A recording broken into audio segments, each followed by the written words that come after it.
बनी इसराइल के वो कबाइल जो गुमशुदा है, यानी इन कबाइल का कोई पता नहीं कि वो कहाँ रहते हैं।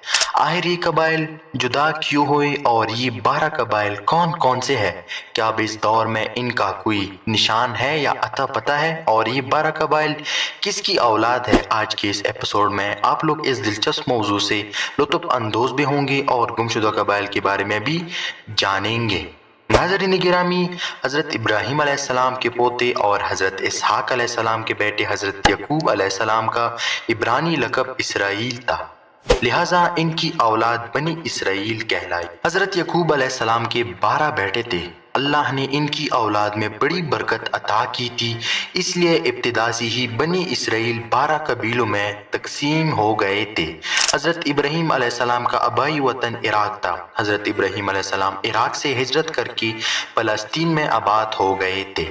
सफ़र हिजरत के दौरान आप अलैहिस्सलाम ने हज़रत सारा सलामुल्लाह अलैहा और हज़रत हाजरा सलामुल्लाह अलैहा से शादी की।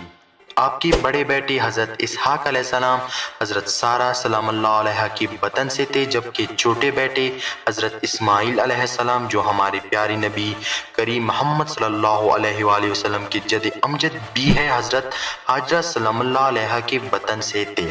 हज़रत इब्राहीम अलैहिस्सलाम ने अल्लाह के हुक्म से अपने छोटे बेटे इस्माइल अलैहिस्सलाम और उनकी वालिदा हज़रत हाजरा को मक्का में लाकर आबाद कर दिया, जिसके बाद खुद हज़रत सारा सलामुल्लाह अलैहा और बड़े बेटे इसहाक अलैहिस्सलाम के साथ फ़लस्तीन में ही मुकीम रहे। हज़रत इब्राहीम अलैहिस्सलाम के बड़े साहबजादे इसहाक अलैहिस्सलाम के बेटे का नाम हज़रत यकूब अलैहिस्सलाम था। अपने वालिद और दादा और चचा की तरह आप भी अल्लाह के बरगुज़ीदा नबी हुए। हज़रत यकूब अलैहिस्सलाम के 12 बेटे थे, जिनमें सबसे छोटे से ऊपर बेटे हज़रत यूसुफ मिस्र में एक बहुत बड़े सरकारी ओहदे पर फाइज थे, तो बेशुमार बनी इसराइल मिस्र में जाकर आबाद हुए। इस दौरान भी इस कौम की हिदायत के लिए कई नबी आए, जिनमें हज़रत अय्यूब अलैहिस्सलाम काफ़ी मशहूर है। बनी इसराइल की एक तवील मुद्दत की आसाइश और हुक्मरानी के बाद कबीतियों की गुलामी में जकड़े गए, तो उनकी रहनुमाई और आज़ादी के लिए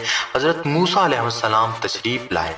हज़रत मूसा अलैहिस्सलाम बनी इसराइल को कब्तियों की गुलामी से आज़ाद कराकर बहरुल अहमर के पास वापस फ़लस्तीन में ले आए। यहाँ आपके बाद आपकी भाई हज़रत हारून अलैहिस्सलाम पैगम्बर हुए। उसके बाद बनी इसराइल एक तवील मुद्दत तक फ़लस्तीन पर हुकूमत की। इस दौरान इन पर अल्लाह की तरह तरह नेमतें नाजिल हुई, ताहम इस कौम ने इन नेमतों की कदर ना की। इनमें सैकड़ों नबी आए, कई का इनकार किया इन्होंने, कई नबूवत को कबूल नहीं की गई, मगर उनकी नाफरमानी में इन लोगों ने कोई कसर ना छोड़ी। इसी वजह से अल्लाह की बारगाह में तत्कारे हुए। हज़रत मूसा अलैहिस्सलाम तक ये 12 कबाइल मौजूद थे, जिनका तस्करा मूसा अलैहिस्सलाम का मुबारक असामे ज़िक्र हो चुका है कि किस तरह आपने असाए मुबारक एक पत्थर पर मारकर उन 12 कबाइल के लिए अलग अलग पानी के चश्मे जारी किए थे। इसके बाद भी अल्लाह ताला ने बनी इसराइल में 2 बाप बेटों हज़रत दाऊद अलैहिस्सलाम और हज़रत सुलेमान अलैहिस्सलाम से इस कौम की इज्जत बख्शी। हज़रत सुलेमान अलैहिस्सलाम 90 सदी कबल मसीह में फ़लस्तीन के मशहूर फरमारवा और पैगम्बर थे। इनकी वफ़ात के बाद 10 इसराइल कबाइल ने उनकी जानशीन की मुखालिफत की और इसराइल के नाम से शुमाली फ़लस्तीन में अपनी बादशाहत कायम कर दी। 537 कबल मसीह में बाबल और नीनवा के हुक्मरान फ़लस्तीन पर चढ़कर दौड़े और उन्होंने बनी इसराइल को बड़े पैमाने पर कत्ल किया और हज़ारों को गुलाम बनाकर अपने साथ ले गए। कुरान करीम में कई जगह इसराइल का जिक्र आता है। एक पूरी सूरत का नाम ही इसराइल है। इसराइल की एक रिसर्च रिपोर्ट के मुताबिक पश्तून यहूदी नस्ल है और उनका ताल्लुक बनी इसराइल के 10 गुमशुदा कबाइल से है, क्योंकि उस वक्त जितनी भी यहूदी थे वो हज़रत मूसा अलैहिस्सलाम के ज़माने के 2 कबीलों से ताल्लुक रखते थे, जबकि बकिया 10 अपना मजहब तब्दील कर चुके थे या उनका कोई पता नहीं चल रहा था।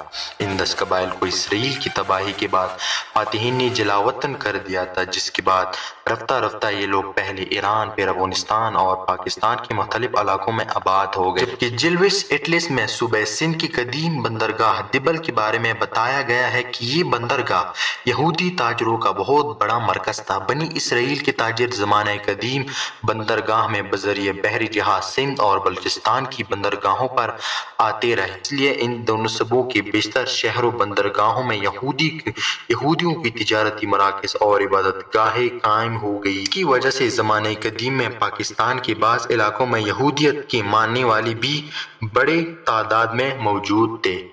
اسرائیل میں 12 قبائل آباد تھے، جنہیں بنی اسرائیل کے اجتماعی نام سے پکارا جاتا تھا۔ کہا جاتا ہے کہ صرف 2 قبائل تورات پر عمل کرتے تھے، جبکہ باقی اب 10 قبائل تورات کو تسلیم نہیں کرتے، لیکن یہ بھی بنی اسرائیل کا حصہ تھے۔ آج کا شمالی اسرائیل حضرت عیسیٰ علیہ السلام کی پیدائش سے تقریباً 800 سال پہلے نینوا کی ایشوریا قوم نے فتح کر لیا تھا، جبکہ جوڑا کے نام سے موسوم جنوبی علاقہ پر صدیوں بعد بابل سے آنے والے حملہ آوروں نے قبضہ کر لیا تھا، جبکہ بابل کے فرمانروا بخت نصر نے یروشلم موجودہ فلسطین پر قبضہ کر کے اسرائیلی بادشاہت کی اینڈ سے اینڈ بجا دی تھی۔ تو بنی اسرائیل کے بہت سے قبیلے بھاگ کر ایران، فارس کے قریب غور کے پہاڑوں میں جا بسے اور پھر یہاں سے دیگر حصوں تک پھیل گئے۔ ہزاروں سال سے دنیا میں زمانہ قدیم کے گمشدہ یہودی قبائل کے بارے میں گردش کرنے والی داستانوں کے مطابق ایتھوپیا میں آباد پلاشہ یہودی اور افغانستان، مشرقی ایران اور پاکستان کے پشتون قبائل کو ان یہودیوں کی نسل سمجھا جاتا ہے۔ پشتون افغانستان میں سب سے بڑا نسلی گروہ ہے اور پاکستان میں دوسرا سب سے بڑا نسلی گروہ ہے۔ خود بعض افغانوں کا بھی یہ دعویٰ ہے کہ ان کے آباء و اجداد کا تعلق قدیم زمانے کے یہودیوں سے تھا۔ آج کل کے یہودی بھی بنی اسرائیل کی ہی نسل سے تعلق رکھتے ہیں، لیکن اب ان گمشدہ قبائل کے متعلق حتمی طور پر کچھ بھی نہیں کہا جا سکتا کہ وہ کہاں گئے اور کس قوم میں تبدیل ہو گئے۔ تو دوستو، یہ تھی آج کی ویڈیو۔ اگر آپ لوگوں کو یہ ویڈیو اچھی لگی ہے تو اس کو بھرپور شیئر کریں اور لائک کمنٹ کر کے مجھے اپنی رائے کا اظہار دیں۔ ملتے ہیں انشاءاللہ کسی نیکسٹ ویڈیو میں، تب تک کے لیے اپنا بہت زیادہ خیال رکھیے گا۔ اللہ حافظ۔